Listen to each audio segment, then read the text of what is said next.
भगवान का स्मरण कर कर उन दीप को भगवान के सामने प्रज्वलित कर कर 5 दिए इन तिथियों में पंचमी, अष्टमी, एकादशी, प्रदोष, शिवरात्रि, अमावस्या और पूर्णिमा 7 तिथियों पर जो 5 दीप भगवान के सामने प्रज्वलित कर कर अपने दरवाजे के पास में बाहर की ओर रख देता है, उसके घर में कभी रोग, बीमारी और लक्ष्मी की कोई कमती नहीं होती। उसका शिव मंदिर में जाकर नंदी के कानों में कहकर नंदी के सींग के बीच में से शिव जी का दर्शन करते हैं, उसी तरह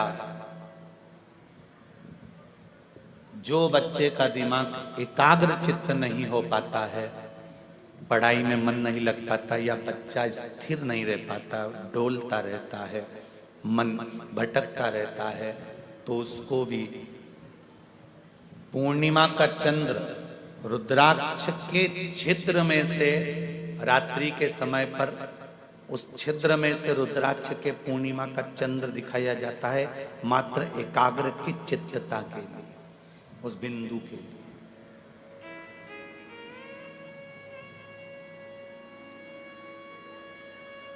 समुद्र मंथन में सबसे पहले गाय प्राप्त हुई है नंदा, सुभद्रा, सुरभि, सुशीला, बहुला, ये 5 गाय मंथन के समय पर प्रकट हुई। 5 गौ माता मंथन के समय पर प्रकट हुई। 5 गौ माता की प्राप्ति हुई है मंथन। इनके प्राप्त करने का कारण क्या था? इनके प्राप्त करने का कारण केवल इतना था कि जो विष पिएगा उसका कंठ जलेगा। कंठ की जलन को अगर कोई रोक सकता है तो वो गौ माता का दूध रोक सकता। कई लोग कहते हैं शंकर भगवान को दूध चढ़ाने से क्या होता है, थोड़ा सा चढ़ाकर बाकी का किसी को पिला दो, दे दो। हम कहेंगे शंकर जी के हिस्से का ही क्यों देना? अगर दूसरे को देना है तो 5 रुपए का शिव जी का ले रहे हो तो 5 रुपए का दूसरे को पिलाने के लिए ले लो, पर शंकर के हिस्से का ही क्यों?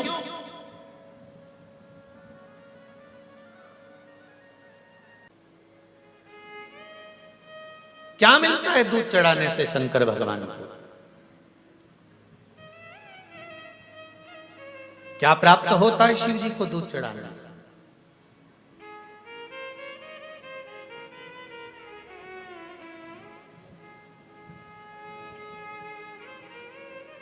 शंकर भगवान को गन्ने के रस से अभिषेक किया जाता है, मौसम्बी के रस से अभिषेक किया जाता है, जल से अभिषेक किया जाता है, दूध से अभिषेक किया जाता है, दही से अभिषेक किया जाता है, घृत से अभिषेक किया जाता है, तेल से अभिषेक किया जाता है। शंकर भगवान के अभिषेक का क्रम अलग अलग है।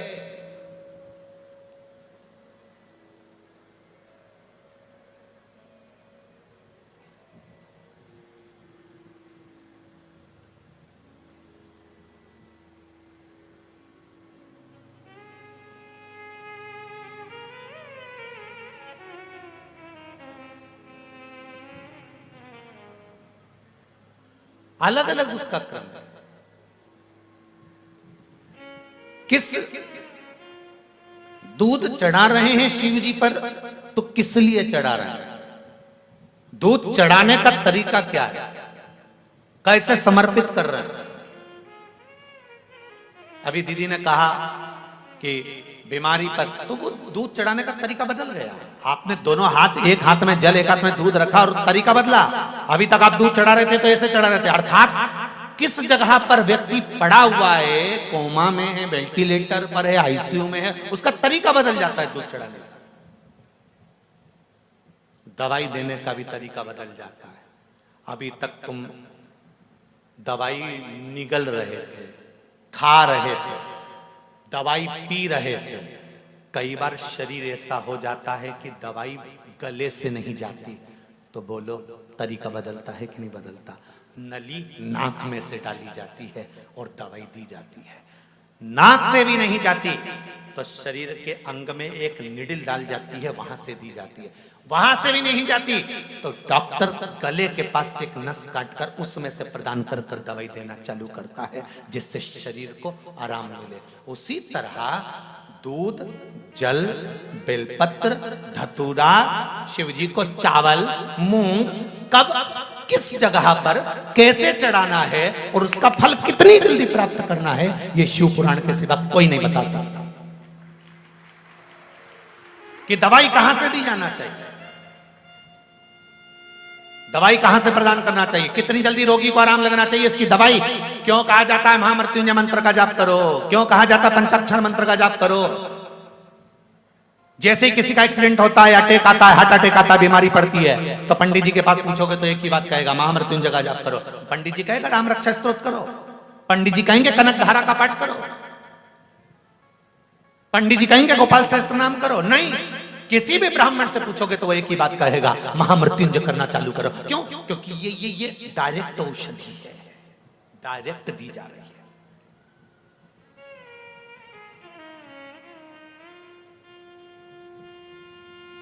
धन प्राप्ति के लिए, व्यापार वृद्धि के लिए दूध चढ़ाने का स्थान चेंज हो जाता है। शिव जी को जब दूध चढ़ाया जाता है तो पहले जलाधारी पर चढ़ाया जाता है, उसके बाद शिवलिंग पर चढ़ाया जाता है, तो दूध कार्य करना प्रारंभ कर देता है, संपदा बढ़ाना चालू कर देता है। रोग मुक्ति के लिए जब भी दूध चढ़ाया जाता है तो जल और दूध की मात्रा बराबर करी जाती है। जब ब्राह्मण अभिषेक कराने बैठता है तो बाल्टी में जो जल पड़ा होता है उसमें थोड़ा दूध डाल देता है। आप क्या डालते हैं कि नहीं डालते हमें नहीं मालूम। ब्राह्मण जब रुद्री से अभिषेक कराने बैठता है तो बाल्टी में रखे हुए जल में दूध डाल देता है। उससे पूछा कभी आपने कि महाराज जी आपने ये बाल्टी के जल में दूध क्यों डाला गया है?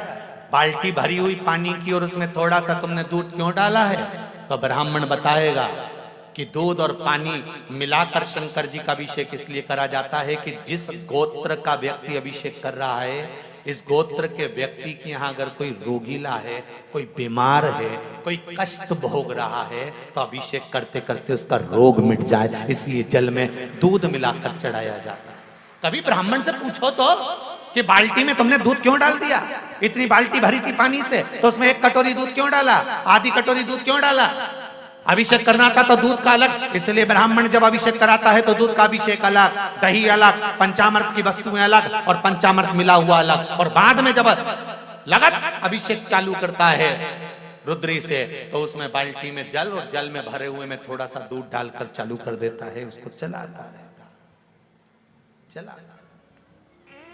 कभी ब्राह्मण से पूछो तो कि क्यों चढ़ा रहे हो, उसका महत्व क्या है, उस महत्व की क्या परिभाषा है?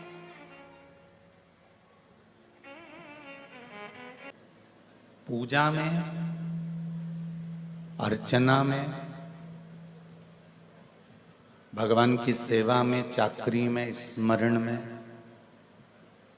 भाव की शुद्धि होना चाहिए।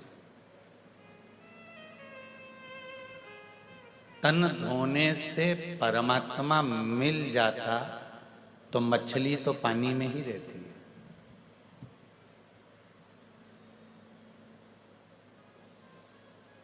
मगर पानी में रहता है, मछली रहती है, ना जाने कितने कितने जीव जल के अंदर रहते हैं। अगर मात्र शरीर के धोने से, स्नान से, शरीर को साफ कर लेने से अगर भगवान मिल जाता तो फिर सबसे पहले तो ये कीड़ों को या मछली को ही प्राप्त होता।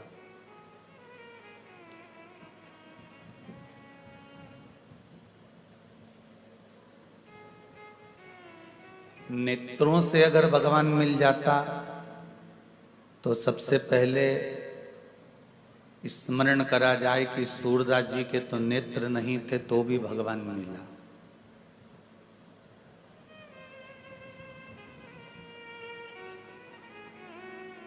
इन 5 जो इंद्रियां हैं, चाहे वो कर्म इंद्री हो चाहे वो ज्ञान इंद्रियां हो, इन इंद्रियों के बल पर भगवान नहीं मिलता। इन सारी इंद्रियों में एक इंद्री प्रबल है, वो है मन रूपी इंद्री। बस उस इंद्री के बल पर परमात्मा तुम्हारे सामने आकर खड़ा हो जाता है। एक इंद्री भारी है और वो मन भारी है।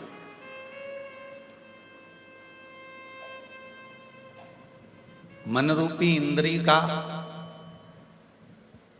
स्मरण, मन रूपी इंद्री का भाव, मन रूपी इंद्री के द्वारा भगवान की भक्ति, मन रूपी इंद्री के द्वारा परमात्मा का स्मरण, वो आपको परमात्मा से मिला देता है।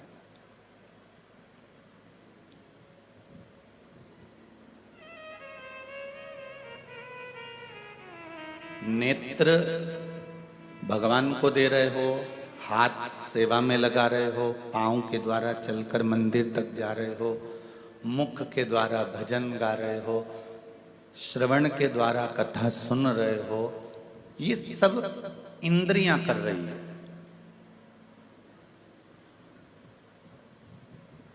मंदिर में जाकर बैठ भी गए और मन नहीं लगा तो मंदिर में जाने से मतलब क्या है?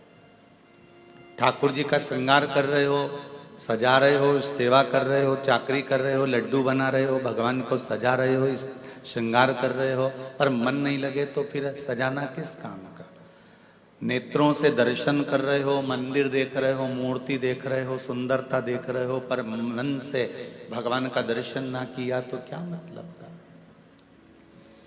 श्रवण करी कथा, बैठ गए जाकर, इतने लोग जा रहे हैं तो अपन भी चलो, थोड़ा बहुत जाके बैठेंगे, कथा में पहुंचेंगे, पर मन नहीं लगा तो क्या मतलब?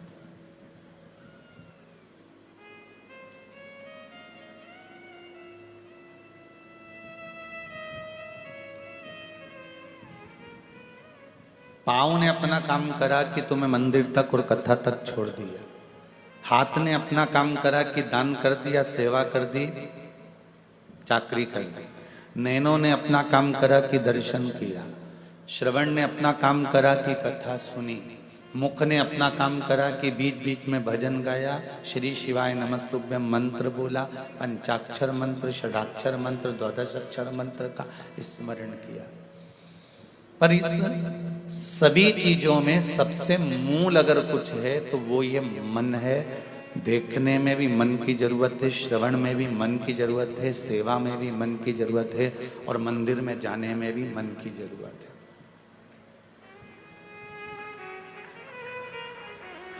इस मन की मूलता को हम समझें। बहुत छोटा है, इस विशालतम शरीर में जीवात्मा, मन, आत्मा, चित्त, वृत्ति बहुत छोटी सी है, मात्र शून्य के बराबर की, एक बिंदु के बराबर की।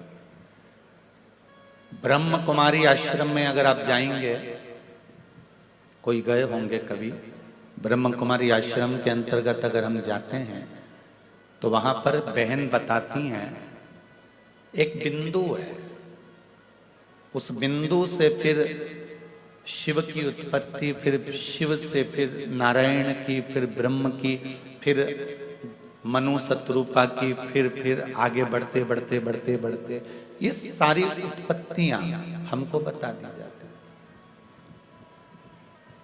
समझा दिया जाता है।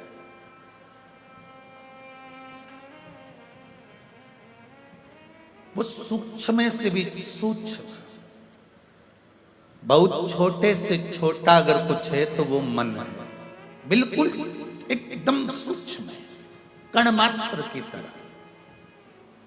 ये आत्मा, ये चित्त, ये वृत्ति, ये मन बिल्कुल सूक्ष्म है, उस सूक्ष्म से बड़ा कार्य कर जाता है।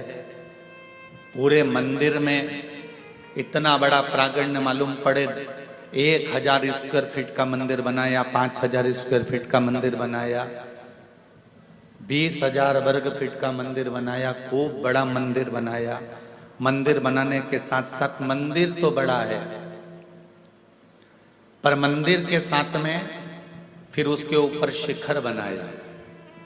जहां से शिखर चालू हुआ था मंदिर के हिसाब से जगह लेकर जहां से शिखर चालू हुआ था वहां चौड़ा था, फिर धीरे धीरे धीरे धीरे धीरे धीरे धीरे धीरे समेटता हुआ शिखर शिखर शिखर शिखर बनता बनता बनता बनता आखिरी में जाकर रुक गया।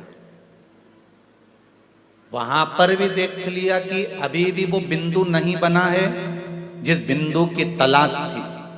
तो शिखर बनाते बनाते बनाते बनाते बनाते बनाते ऊपर तक ले गए, आखिरी में वो बिंदु नहीं बन पाया। तो फिर मंदिर की जब प्राण प्रतिष्ठा हुई तब तांबे का पीतल का एक कलश, एक शिखर तैयार करा गया, जो नीचे से गोल होता है, फिर ऊपर से गोल होता है, फिर उसके ऊपर से गोल होता है, फिर एक नारियल जैसी आकृति होती है, उस पे एक बिंदु नजर आता है। वो बिंदु ही इस आत्मा को परमात्मा से जोड़ देता है, वही बिंदु।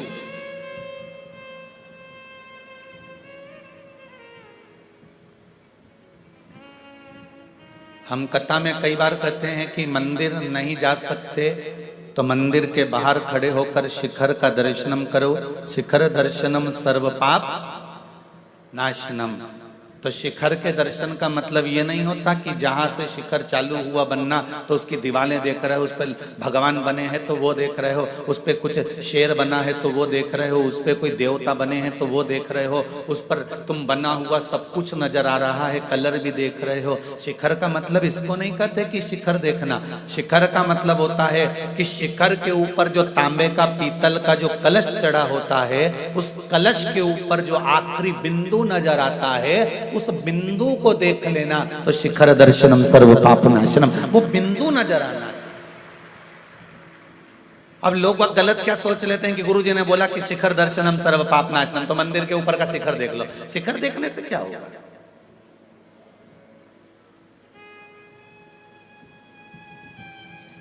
शिखर के उस बिंदु तक हमें पहुंचना है।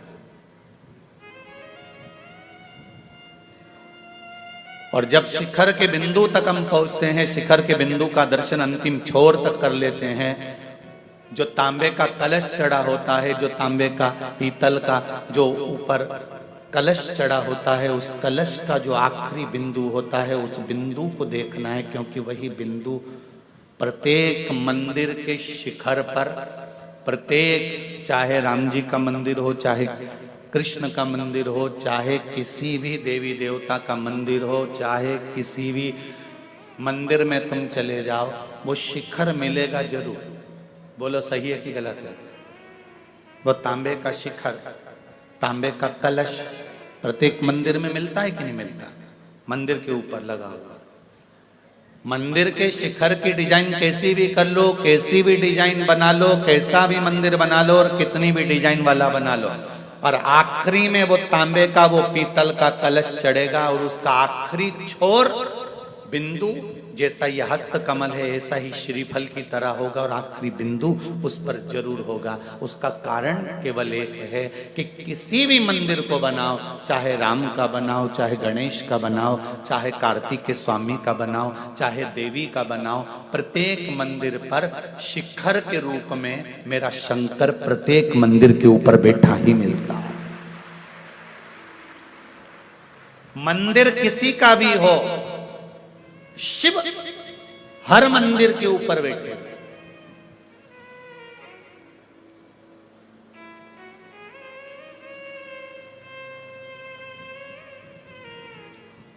उस बिंदु में मेरा शिव है।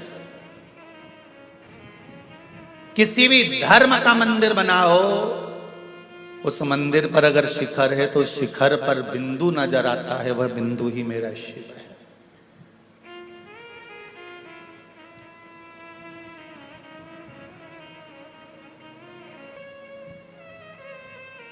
ऐसी कोई जगह नहीं जहां मन दो बार न डोला हो। मन के दो भाग हर जगह पर हो जाते हैं। किसी ने पूछा मन के दो भाग क्यों होते हैं, तो विद्येश्वर संहिता में कहा गया कि शंकर और पार्वती का एक स्वरूप है अर्धनारीश्वर, आधा शिव आधा पार्वती। जब शंकर और पार्वती का स्वरूप आधा आधा है तो मनुष्य का जो स्वरूप है, मनुष्य का जो शरीर है, वो भी आधा आधा है। राइट हैंड पुरुष का है तो लेफ्ट हैंड माताओं का है। कभी विचार करा आप लोगों ने कि भगवान कृष्ण ने गोवर्धन पर्वत उठाया था? बोलो सही है कि गलत है? बोलते जाओ जरा। उठाया था भगवान कृष्ण ने? जम के बोलिए। ठीक है। अब आपने केवल पुराण में पढ़ा है कि भगवान कृष्ण ने गोवर्धन पर्वत उठाया था। अगर भगवान कृष्ण गोवर्धन पर्वत उठाते तो सीधे हाथ पर उठाते, फिर उन्होंने उल्टे हाथ पर पर्वत क्यों उठाया था? भगवान कृष्ण को भी मालूम है कि सीधा अंग मेरा है और उल्टा अंग राधा का है, फिर पर्वत कृष्ण ने कैसे उठा लिया?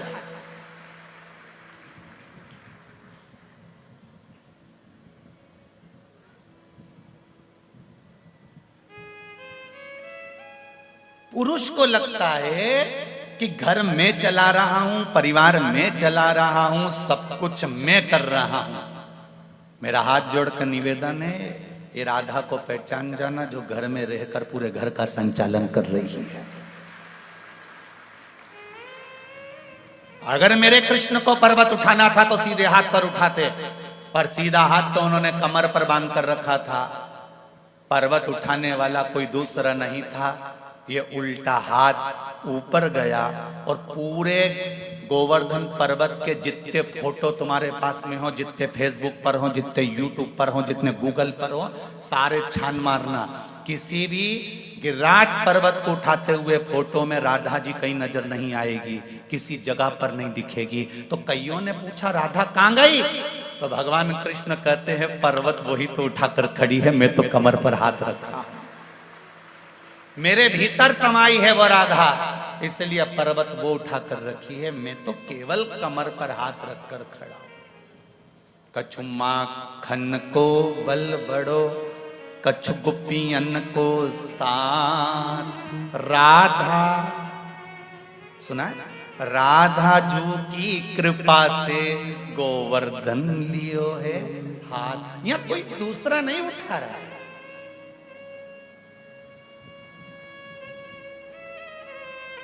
जितने पुरुष हैं इस भ्रम में मत जीना रे भाई।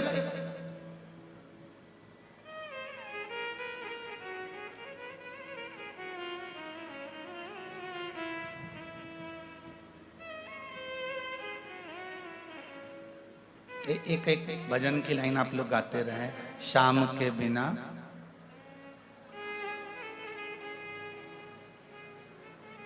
मैं आधा, ऐसा कुछ है। राधे राधे राधे राधे राधे राधे।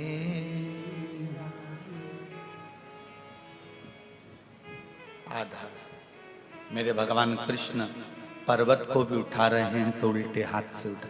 आप इस भ्रम में मत रहना कि घर आप चला रहे हैं, परिवार आप चला रहे हैं, सब कुछ आप कर रहे हैं। माना आप दुकान जाते हैं, व्यापार करते हैं, व्यवसाय करते हैं, नौकरी करते हैं, सर्विस करते हैं, ये सारी भगवान कृष्ण ने अपने कमर पर हाथ रखकर बता दिया कि काम के मामले में कमर कस कर रखी है मैंने, इसलिए कमर पर हाथ रखा है। पर उठाने वाली, संभालने वाली, संभाल कर रखने वाली, 7 दिन तक इस पर्वत को अगर संभाल कर रखने वाली है तो कोई दूसरी नहीं, मेरी अर्धांगिनी, मेरे आदि स्वरूप की मालिक राधा रानी है। इसलिए पर्वत को इस छोटी सी उंगली पर उठाया भगवान कृष्ण। कई लोग भगवान कृष्ण, तो लोग कहते हैं कि भगवान कृष्ण ने पर्वत उठाया था, पर ध्यान तो दो रे भाई।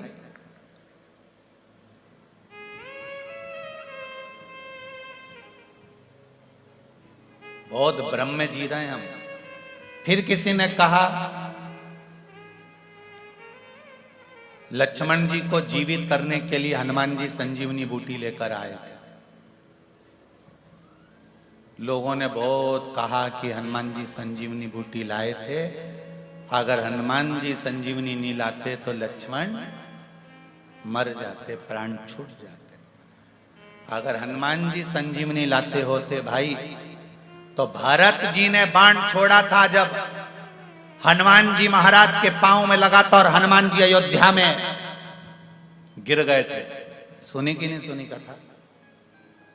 लेकर जा रहे थे और भरत जी को मालूम पड़ा, तो भरत को तो लगा कोई असुर है, उन्होंने बाण छोड़ दिया, बाण छोड़ा, हनुमान नीचे गिर गए। अगर हनुमान जी संजीवनी बूटी ले जा रहे थे तो हनुमान नीचे गिरे, वो पर्वत क्यों नहीं गिरा? तुम सामान लेकर जा रहे हो, डब्बा लेकर जा रहे हो, तुम नीचे गिरोगे तो डब्बा गिरेगा कि नहीं गिरेगा? अरे बोलो तो जम के, गिरेगा ना। तो हनुमान जी जब बाण लगते से जमीन पर गिरे, अयोध्या में गिरे, भरत जी के सामने गिरे, तो वो पर्वत जो हनुमान लेकर जा रहे थे वो जमीन पर क्यों नहीं गिरा? जब हनुमान जी उठे, होश आया, तब हनुमान को लगा मैं सोच रहा था कि लक्ष्मण को मैं जीवित कर सकता हूं, पर पर्वत मैंने नहीं उठाया था, पर्वत उठाने वाला तो राम था और जिलाने वाला भी राम ही होगा। मैं तो निमित्त हूं, मात्र निमित्त।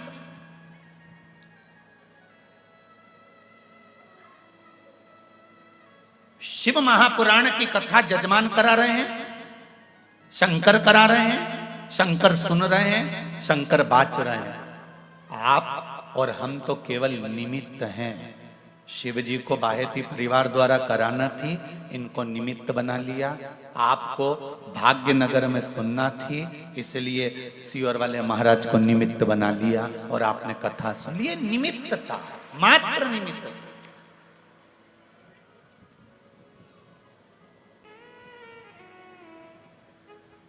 एक बिंदु पर सब कुछ है।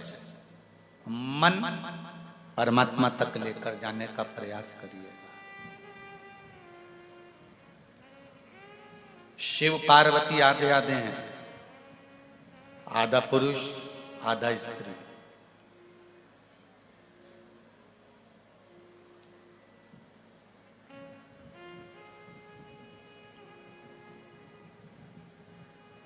अगर शंकर और पार्वती आधे आधे हैं तो मनुष्य जो पृथ्वी पर जन्म लेता है वो भी आधा है, आधा पुरुष आधा स्त्री।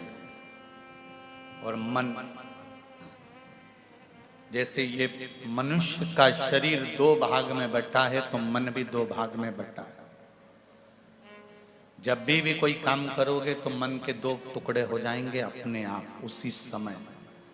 कथा में आ रहे थे, आते आते अलमारी खोली, साड़ी निकाली तो दो मन हो गए, पीली पहनूं कि लाल पहनूं,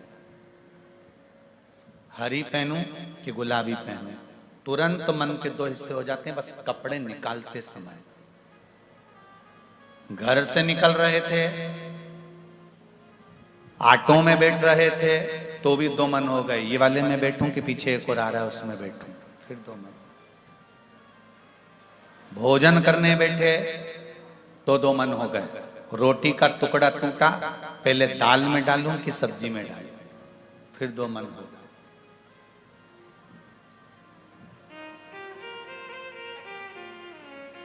विवाह शादी करने का समय आया तो दो मन हो गए।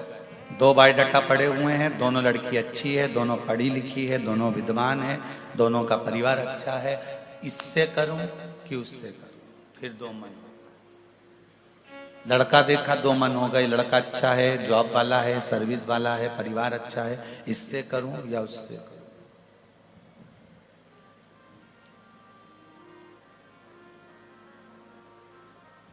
जब विशेष परिस्थिति में दो मन होते हैं तब निर्णय भगवान पर छोड़ देना चाहिए। विवाह का निर्णय दो संबंध आए, एक जैसे आए, अच्छे आए, परिवार अच्छा, लड़कियां अच्छी, दोनों की तरफ से यहाँ हैं, तो फिर निर्णय शंकर जी के पास जाकर बैठ जाओ और शिव जी से कह दो कि मैं अब निर्णय क्या लूं, आपकी मर्जी से ये दोनों बच्चियां श्रेष्ठ है, जहां आप कह दोगे मैं वहां कर लूंगी, यहां से जाऊंगी।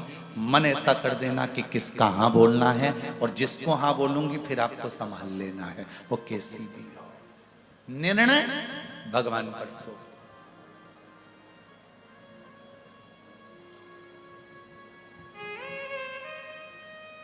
जब व्यक्ति का निर्णय चलता है तब तक भगवान कभी साथ नहीं देता।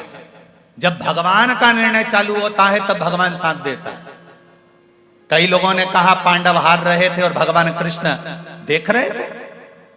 अरे भगवान कृष्ण तो जुए के समय पर चौसर खेलते समय पांडवों के साथ जा रहे थे, तो युधिष्ठिर ने अर्जुन से कह दिया था हम जुआ खेलेंगे, हम चौसर खेलेंगे और भगवान हमको देखेंगे, अच्छा लगेगा। भगवान कृष्ण को रोक दे अर्जुन। अर्जुन ने जाकर भगवान कृष्ण से कहा आपसे हाथ जोड़कर निवेदन है, आप अंदर मत जाना, आप बाहर बैठिए। हस्तिनापुर के दरवाजे पर सोफा लगा था, पलंग लगा था, कुर्सी लगी थी, उस पर भगवान को सिंहासन पर बिठा दिया। भगवान कहते हैं फिर मैं कब आऊंगा? अर्जुन ने कहा जब तक हम बुलाएं नहीं तब तक आप अंदर आना मत। भगवान इंतजार करते रहे। जब दुर्योधन हारने लगा, हारते हारते दुर्योधन ने कह दिया अब मेरी जगह मेरा मामा खेलेगा, तब भगवान सिंहासन से खड़े हो गए कि अब युधिष्ठिर कहेगा कि मेरी जगह पर द्वारिका का नाथ खेलेगा।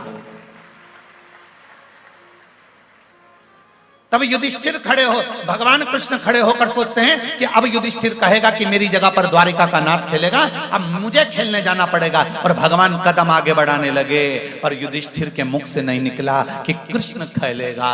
अंत में युधिष्ठिर हार गए, द्रौपदी को भी हार गए, आखिरी तक भी भगवान नहीं गए। तब अंत में द्रौपदी ने अपने गुरु द्रोणाचार्य से पूछा कि मेरा चीर खिंचा रहा है, सब देख रहे हैं, कोई तो मेरा साथ दो। तब भगवान गुरु द्रोणाचार्य ने कहा इस सभा में जितने बैठे हैं कोई तेरा साथ नहीं देगा द्रौपदी।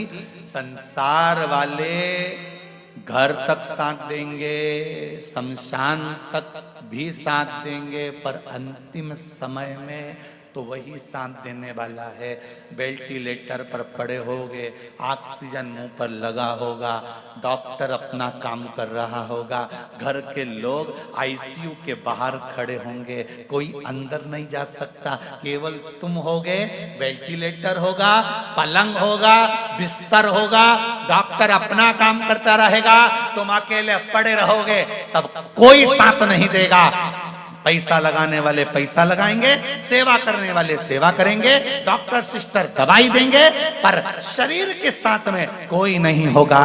तब उस समय पर एक साथ देगा जिस शंकर की तुमने शिव महापुराण की कथा सुनी है, वो मंत्र और वो पुराण तुम्हारे पलंग पर बैठी मिले।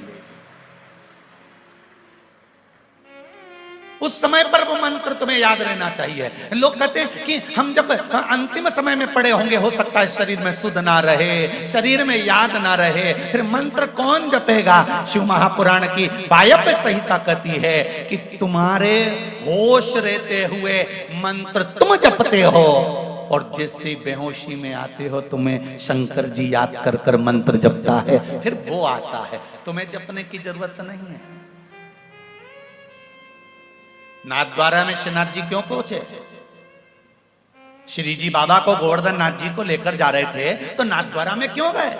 दुनिया की किसी दूसरी जगह पर चले जाते, पर नाथद्वारा में जाने का कारण केवल ऐसा था कि एक बूढ़ी माता भगवान कृष्ण की सेवा करती थी, ठाकुर जी की सेवा करती थी, सेवा करते करते करते करते करते करते बूढ़ी हो गई, शरीर चलना बंद हो गया, शरीर से सेवा बंद हो गई, कोई नहीं था उसका। तब भगवान यमुना मैया ने ठाकुर जी से पूछा, ठाकुर जी कहाँ जा रहे हो? ठाकुर जी कह रहे हैं मुझे नाथद्वारा जाना पड़ेगा, वहां एक बूढ़ी माँ रहती है, वो मेरी सेवा करती थी, अब बूढ़ी हो गई, उसके परिवार में कोई नहीं है, अभी तक उसने सेवा करी है, अब मेरा फर्ज है कि मैं उसकी सेवा करूंगा, इसलिए मैं नाथद्वारा में जाकर रहूंगा। मेरा ठाकुर नाथद्वारा जाकर रहेगा।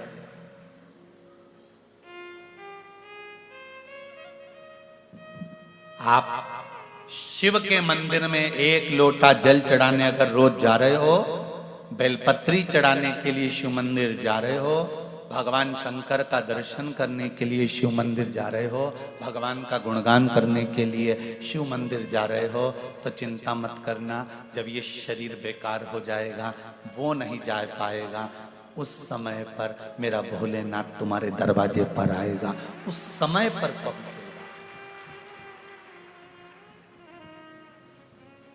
मैंने तेरे ही भरोसे ओ बाबा, तेरे ही भरोसे हवा बिच उड़ती जावांगी, बाबा डोर हत्थों छठी नामे कटी जावांगी, बाबा मैं तेरी पतंग, ओ भोले मैं तेरी पतंग। फिर दूसरा कोई नहीं आया, उस समय पर शिव आए।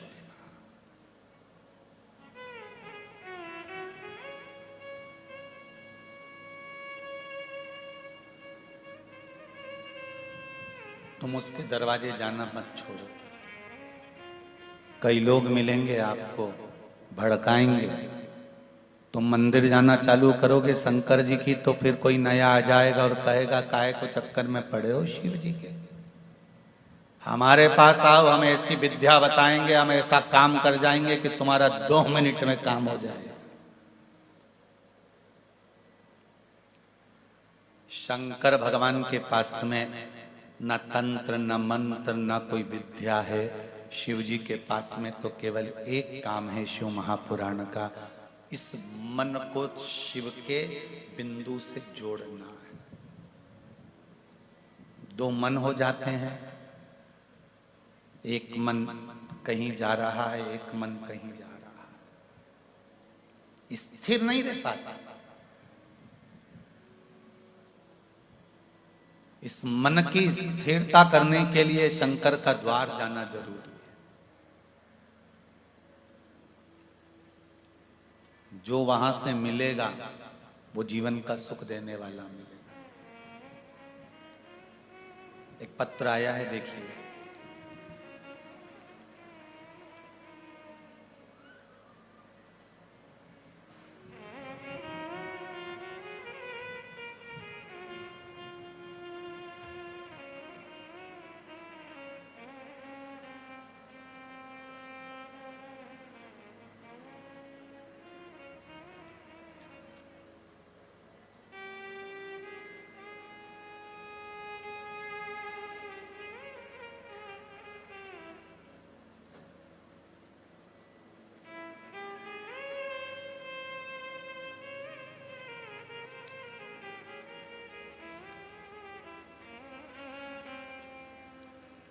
मेरा नाम सुरेखा चंद्रशेखर कोटुरवार है।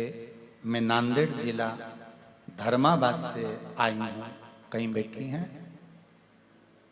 आप ही हैं? हाथ हिला दो एक बार। हर हर महादेव।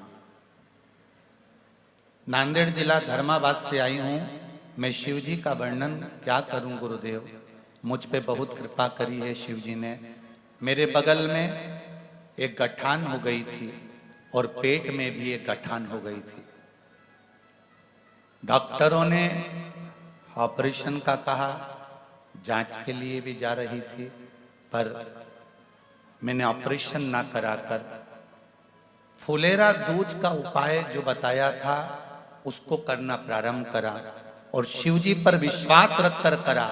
तो बाबा की कृपा से मेरी बगल की जो गठान थी वो भी और पेट के अंदर की जो गठान थी वो भी दोनों गल चुकी हैं और मैंने उसकी जांच करा ली है। हर हर महादेव। दीदी, मेरी बेटी को माइग्रेन की तकलीफ थी। बेटी आई आपकी? आप ही को थी? हर हर महादेव। अब कैसे हैं बाबू? ठीक है। मेरी बेटी को माइग्रेन की तकलीफ थी, बहुत तकलीफ में थी। पशुपति व्रत किया और बाबा की कृपा से 5 महीने से गोली बंद है मेरी बेटी की माइग्रेन की और वो ठीक है। ये शिव की कृपा है। बैठो बाबू। हर हर महादेव। शिव कृपा इसको कर। एक विश्वास के साथ एक पत्र और है। पत्र तो बहुत सारे हैं, बहुत सुंदर सुंदर लिखे हैं आप लोगों ने।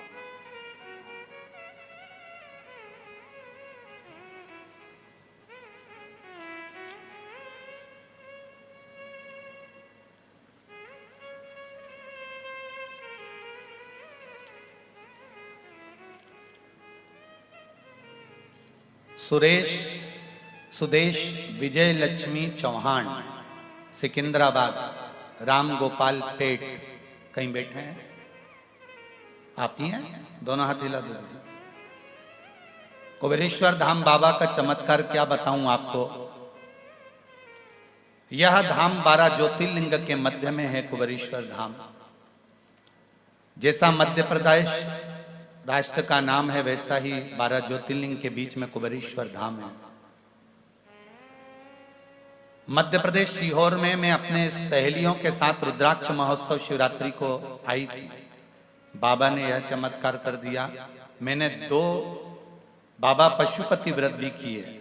सीहोर के आने के बाद 8 दिन के अंदर मुझे मेरा घर प्राप्त हो गया। मैं बाबा को धन्यवाद देने आई।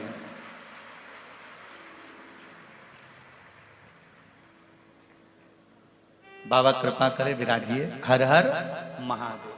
शिव भक्ति होती ही ऐसी है। शंकर का अनुमोदन।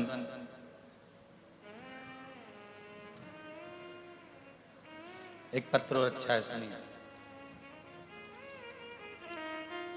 मेरा नाम प्रकाश जी माली है। राजस्थान के जिला नागौर कुंचेरा से मैं आया हूं। कहीं बैठे हैं? आप ही हैं? दोनों हाथ हिला दो भाई। श्री शिवाय नमस्तुभ्यम। बाबा की कृपा बताना चाहता हूं। मेरे दोनों गुर्दों में 5-5 mm की 5-5 mm की पथरी थी। मैंने डॉक्टर को दिखाया, ऑपरेशन नहीं कराया। दिखाने के बाद मेरे दिल ने कहा कि शिवजी पर चढ़ी हुई बेलपत्र का गुरुजी बताते हैं, एक बार प्रयोग करने में क्या जाता है। मैंने बेलपत्री को खाना प्रारंभ करा। बाबा ने कब बाबा से विनती करी कि मैं आपकी बेलपत्र खा रहा हूं, इसको औषधि कर देना, पथरी को पानी कर देना। फिर शिवजी से कहा कि हे बाबा, मेरे गुर्दों में पथरी है, मैं आपसे औषधि के रूप में बेलपत्री लेने आया हूं। और बेलपत्री खाकर मैं दोबारा जांच कराने डॉक्टर के पास गया। जांच में पथरी का पता ही नहीं था कि पथरी कहां चली गई थी। ये शिव कृपा। बैठो भाई। श्री शिवाय नमस्तुभ्यम। हर हर महादेव। ढेर पत्र हैं, और जितने भी पत्र हैं सब पत्र में आपके भाव लिखे हुए हैं, आपके हृदय के भाव हैं।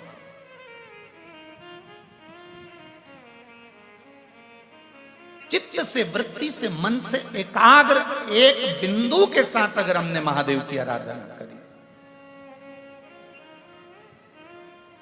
क्यों ना सुनेगा, क्यों ना सुनेगा।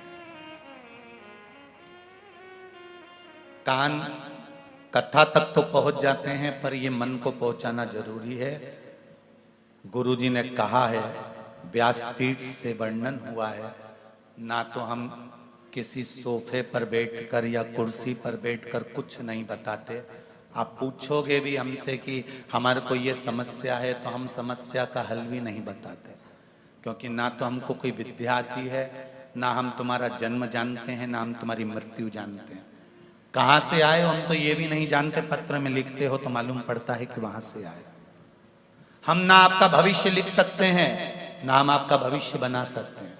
हम तो ये शिव महापुराण की कथा गाते हैं, एक कथाकार हैं, कथा करते हैं। आपको इस कथा के माध्यम से शंकर के कुछ भाव वर्णन कर देते हैं, और आप दिल से अगर शिव से जुड़ जाते हो तो कहते हैं जिसको दिल दे बैठते हो ना, वो दिल जिसको दिया है ना, वो आपको दुखी नहीं देख सकता। उसी तरह शिव भी आपको दुखी नहीं देख सकता।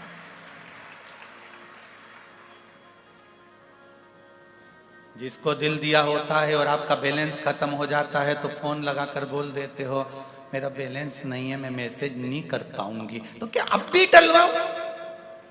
तो काहे को देरी करे? और बैलेंस डल जाता है, उसने कहा मेरे पास गाड़ी नहीं है, तो वो गाड़ी दिला देता है। वो कहे मेरे पास ये कलर का सूट नहीं, तो वो सूट दिला देता है। दिल लगाया तो संसार के व्यक्ति ने तुम्हारा बैलेंस डलवा दिया। अगर दिल एक बार महादेव से लगा लोगे तो वो भी तो बैलेंस डलवा सकता है।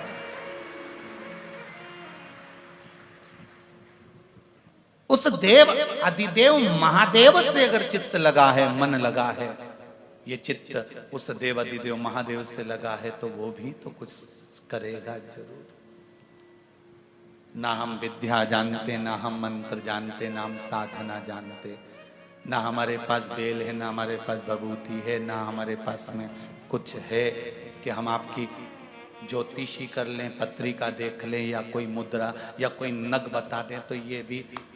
और तुम सोचो किसी और वाले महाराज इतनी नग की अंगूठी पहन के बैठते हैं तो ये तो जजमान लोग पहनाते जाते हैं तो पहनते जाते हैं, उसमें क्या दिक्कत?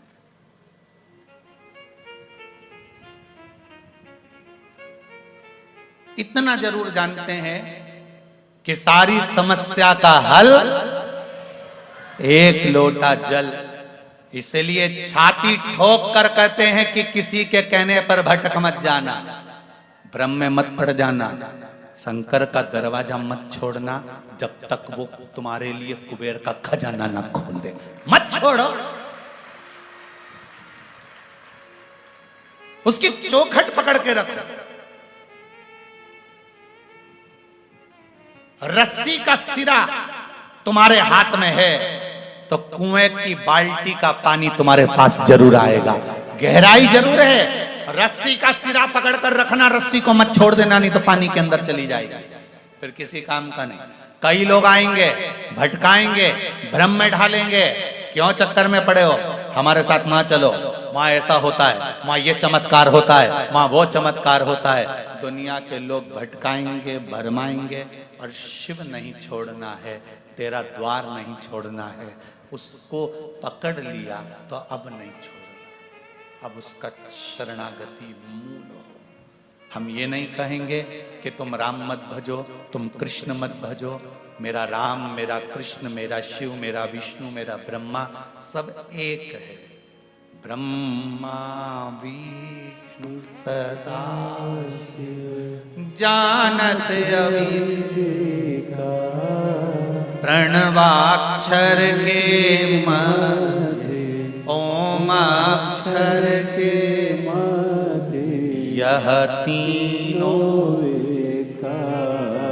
इनमें कोई भेद नहीं है। मेरा भगवान विष्णु भी अलग नहीं, मेरे ब्रह्मा भी अलग नहीं, मेरे राम और मेरे कृष्ण अलग नहीं, ये तीनों एक मानना। इन तीनों में कोई भेद नहीं।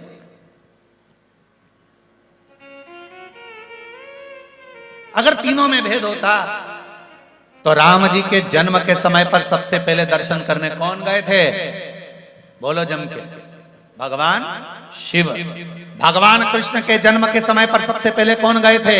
भगवान शिव। अगर भेद होता तो शंकर भगवान केला छोड़कर अयोध्या नहीं जाते, ना मथुरा जाते, ना वृंदावन जाते। पर मेरे भगवान के मन में भेद नहीं है, वो तो दुनिया की दृष्टि में भेद हो गया कि हम नारायण वाले हैं, हम कृष्ण वाले हैं, हम देवी वाले हैं, हम दत्त वाले हैं, हम राम जी के हैं तो हम शंकर जी के हैं। पर मेरे शिव जी के मन में भेद नहीं हुआ। तुलसीदास जी ने लिख दिया, जो शंकर से भेद करता है उसको कभी राम नहीं मिल सकता है। याद है, रामचरितमानस में लिखा है तुलसी बाबा ने, शिव से भेद करने वाले को राम कभी नहीं मिलता।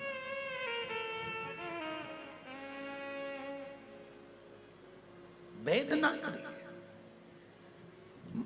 मन से जुड़िए। आप उसके द्वार, आप उसके मंदिर, आप उसकी चौखट पर, आप उसके दरवाजे पर जाते रहो।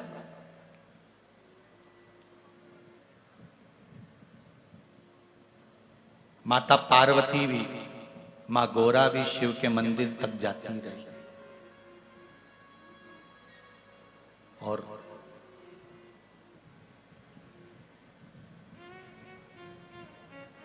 शिव की कथा कहती है, आप शिव के मंदिर तक जाते रहें, उसके द्वार तक जाते रहें, उसकी चौखट तक जाते रहें, उसके दरवाजे तक जाते रहें, फिर मन उस परमात्मा का है कि वो आपको खींच कर कैसे बुला लेता है। एक तेरे ही भरोसे बाबा, तेरे ही भरोसे हवा बिच उड़ती जावांगी, बाबा डोर हाथों छठीला में कटी जावांगी। सब लोग हृदय से बोलेंगे श्री शिवाय नमस्तुभ्यं, श्री शिवाय नमस्तुभ्यं, श्री शिवाय नमस्तुभ्यं, श्री शिवाय नमस्तुभ्यं, श्री शिवाय नमस्तुभ्यं। बाबा देवाधिदेव महादेव से हृदय की बात कहते हुए शिव महापुराण की कथा करे। बिंदु शिव है, मन रूपी बिंदु को शंकर तक लेकर जा। समय आया, समुद्र मंथन में अमृत भी निकला और विष भी निकला, औषधि भी निकली। कुछ कहना चाहती है मां? दी जरा माइक पहुंचाओ, जल्दी पहुंचाओ।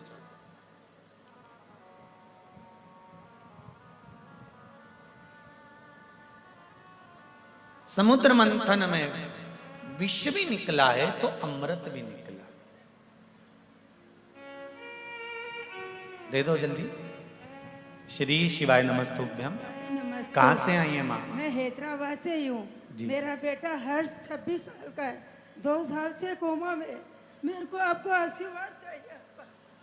बाबा की कृपा हो। 5 बेलपत्री वाला एक प्रयोग यूट्यूब पर डला हुआ है, पहले करा हुआ।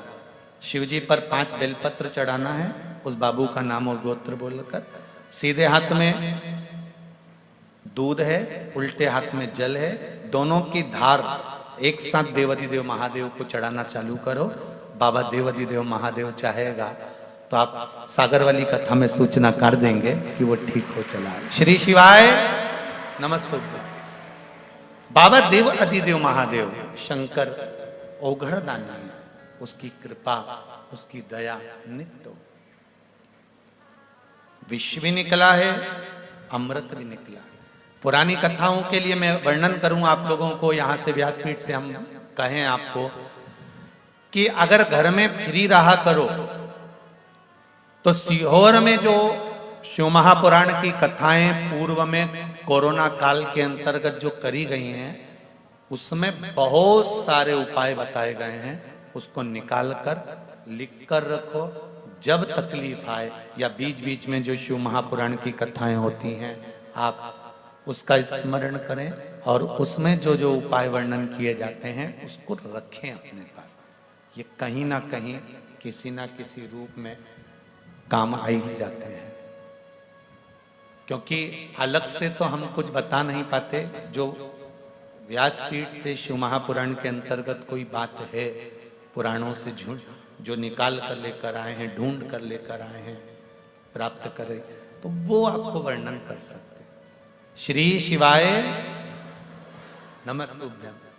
बैठो बैठो, सबकी सुनेंगे अभी। बाबा की कृपा हो, सब आनंद के साथ में आपके हृदय के भाव सबसे श्रवण हो।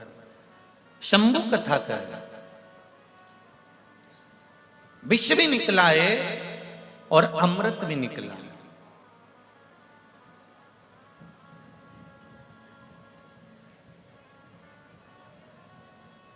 और विष और अमृत के पहले जो प्राप्त हुआ है वो है 5 गौ माता। में संतान की वृद्धि नहीं होती है तो 7 कुआं, कुआं बोलते हैं, तुम्हारे यहाँ बावड़ी बोलते हैं, तालाब बोलते हैं, जो भी हो, जहां जल का स्रोत बना हुआ, जल का जहां स्रोत बना, जल का स्रोत से मतलब होता है कि जिस कुएं में या हेडपंप में या पानी जहां से आता रहता हो, ऐसे कुआं बावड़ी से 7 जगह से जल लाया जाता है। जब वंश प्राप्त नहीं होता, वंश नहीं बढ़ता, संतान नहीं होती, वंश की प्राप्ति नहीं होती, तब 7 कूप का जल लाकर ब्राह्मण देवता से कहकर रुद्रष्टाध्यायी से, रुद्री से अभिषेक किया जाता है। ब्राह्मण जब रुद्री से अभिषेक कराता है, एक एक कुएं का जल चढ़वाना चालू करता है और अभिषेक होने के बाद उसी जल का आचमन उस नारी को करा देता है जिसको संतान चाहिए। तो महाराज वंश की वृद्धि होना चालू है। जल के महत्व को भी समझो, उस जल की मूलता को भी समझे। भगवान शंकर के अभिषेक की मां लोगों ने कह दिया, भगवान को मेरा निवेदन है आप लोग थोड़ा कथा का रसतत्व ग्रहण करें, उसके बाद मौका दिया जाएगा तब आप लोग खड़े होंगे। निवेदन है जल की महत्वता को समझें, दूध की महत्वता को समझें। हम भगवान शंकर पर जो वस्तु समर्पित कर रहे हैं उसके मूल तत्व को तो हम समझें। हम उसके मूल तत्व को नहीं समझ पाते। महाराज भोला जादू कर गयो, भोला जादू कर गयो, मंदिर जाति गोरा ने त्रिपुरारी मिल गए, भोला जादू कर, भोला जादू कर गयो, भोला जादू कर। महाराज गौ माता का प्रागट्य क्यों हुआ? शंकर भगवान के कंठ के विष को रोकने के लिए, कंठ के विष को रोकने के। हम शिव जी के जो उपाय करते हैं, शंकर भगवान की कथा के जो रसतत्व ग्रहण करते हैं, उसके उपाय का फल हमें मिलता जरूर है अगर विश्वास से करते। एक पत्र बड़ा सुंदर देखिए, विश्वास से अगर करा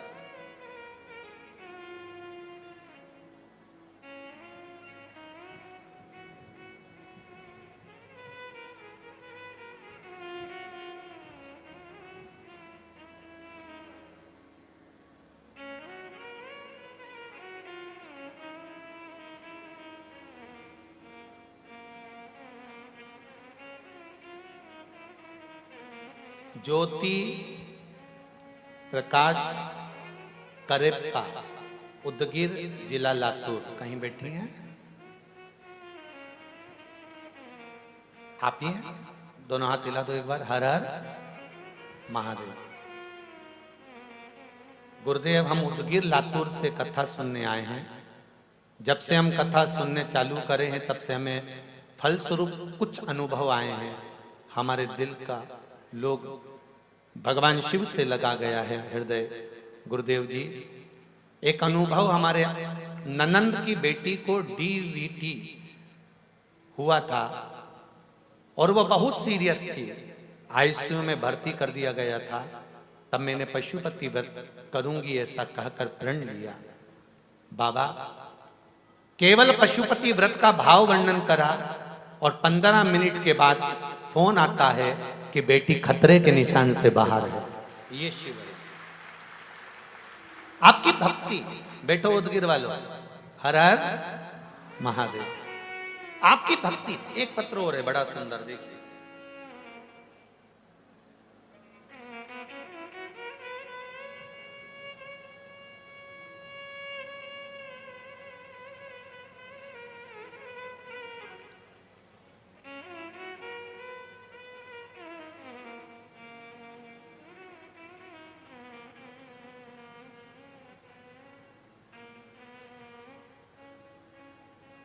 कैलाश चंद्र जी माहेश्वरी, देवास मध्य प्रदेश से कथा सुनने आए हैं। आप ही हैं? दोनों हाथ हिला दो। हर हर महादेव। हम देवास से शिव महापुराण कथा सुनने आए हैं। हमारी बहुत इच्छा थी समक्ष बैठकर कथा सुनने की। हम अभी तक लगातार आस्था चैनल पर कथा सुनते रहे हैं। श्रीमती तो मोबाइल पर भी कथा सुनती हैं लगातार। हमें कोरोना भी हुआ और मुझे ब्लैक फंगस भी हुआ।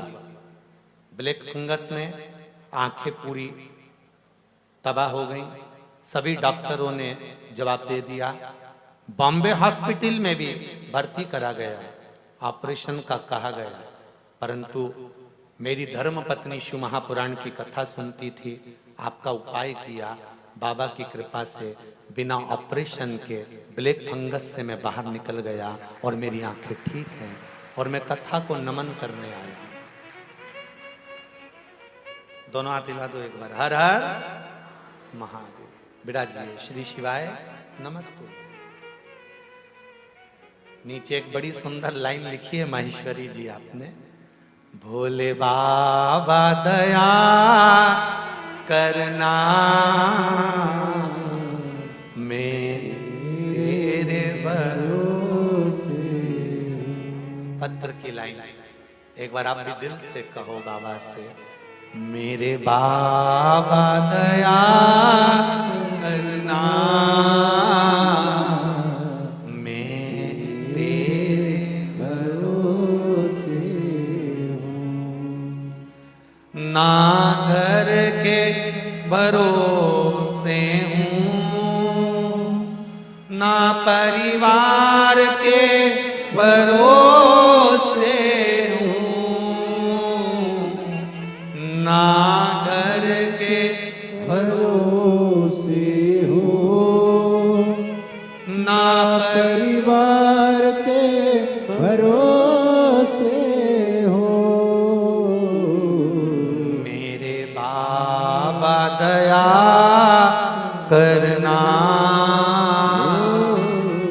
मैं तेरे भरोसे हूँ।